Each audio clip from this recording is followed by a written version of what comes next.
નમસ્કાર, આપ જોઈ રહ્યા છો નેશન પ્લસ ન્યૂઝ. હું છું આપની સાથે હેતલ ભગત. જ્ઞાન સહાયક ભરતી રદ કરી કાયમી શિક્ષકોની ભરતી કરવા બાબતે ટેટ પાસ ઉમેદવારોએ છોટાઉદેપુર જિલ્લા કલેક્ટરને આવેદનપત્ર આપ્યું હતું. છોટાઉદેપુર જિલ્લાના ટેટ પાસ ઉમેદવારે જ્ઞાન સહાયક ભરતી રદ કરી કાયમી શિક્ષકોની ભરતી કરવા બાબતે છોટાઉદેપુર જિલ્લા કલેક્ટરને આવેદનપત્ર આપ્યું હતું. જિલ્લા સેવા સદન ખાતે સૂત્રોચ્ચાર સાથે આવેદનપત્ર આપ્યું હતું. ટેટ પાસ ઉમેદવારોએ જણાવ્યું હતું કે અમારી કાયમી શિક્ષકોની ભરતીની માંગ છે. અત્યાર સુધી અમે ઘણા બધા આંદોલનો કર્યા, પણ સરકાર અમારું માની રહી નથી. એટલા માટે આવેદનપત્ર આપ્યું છે અને કાયમી શિક્ષકોની મોટા પાયે સરકાર ભરતી કરે એવી અમારી માંગ છે, એમ તેઓએ જણાવ્યું હતું. આજે અમે તારીખ 19/1/2024ના રોજ છોટાઉદેપુર જિલ્લા કલેક્ટર કચેરીમાં આવેદન આપવા આવી રહ્યા છે, કારણ કે અમારે કાયમી શિક્ષકોની ભરતીની માંગ છે.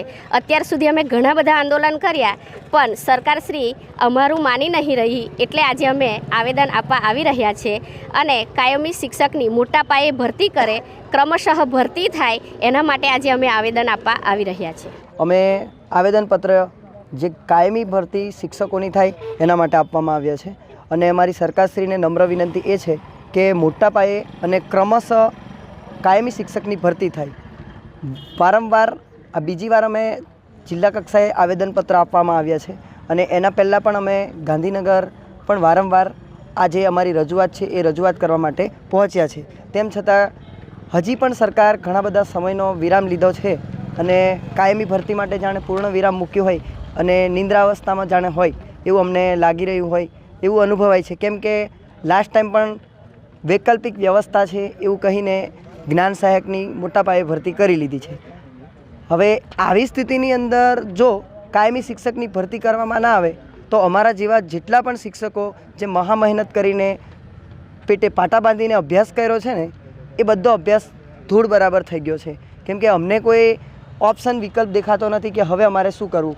કેમ કે એક શિક્ષક હોય એ શિક્ષકને ભણાવવાનું અને વિદ્યાર્થીઓ સાથેનું જીવન સૌથી વધારે ગમતું હોય અને એટલા માટે જ આ ફિલ્ડ પસંદ કરી હોય.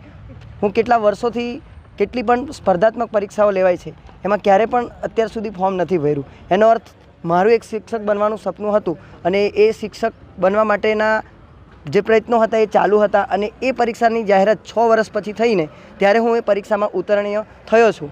એનો અર્થ સીધો થયો કે અમારે શિક્ષક બનવું હતું અને શિક્ષક બનવું છે અને શિક્ષક બનીને રહીશું, આવો અમારામાં દ્રઢ સંકલ્પ છે. એટલા માટે જ અમે આટલા બધા પ્રયત્નો અને આટલી બધી વાર આવેદનપત્ર દ્વારા એક વહીવટી ધોરણે સરકારશ્રીને નમ્ર વિનંતી કરીએ છીએ કે કાયમી શિક્ષકની મોટા પાયે ભરતી. હું છોટાઉદેપુર જિલ્લાનો શિક્ષિત વ્યક્તિ છું અને બેરોજગાર શિક્ષક કહું તો પણ ચાલે.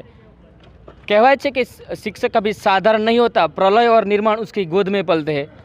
સરકારને અમારી નમ્ર અપીલ છે કે જે લોલીપોપ છે લોલીપોપ આપવાનું બંધ કરો અને કાયમી શિક્ષકોની મોટા પાયે ભરતી કરો અને ક્રમશઃ ભરતી કરો. જેમ કે 11-12 એના પછી 9-10 અને પ્રાઇમરી, તો આ લેવલે ભરતી કરો. એટલી જ અમારી લાગણી અને માગણી છે. તો અમારી લાગણીને સંતોષવા સરકાર અમને ટૂંક સમયમાં જે ભરતી કેલેન્ડર છે એ પણ બહાર કાઢે અને અમને યોગ્ય રીતે ન્યાય આપે.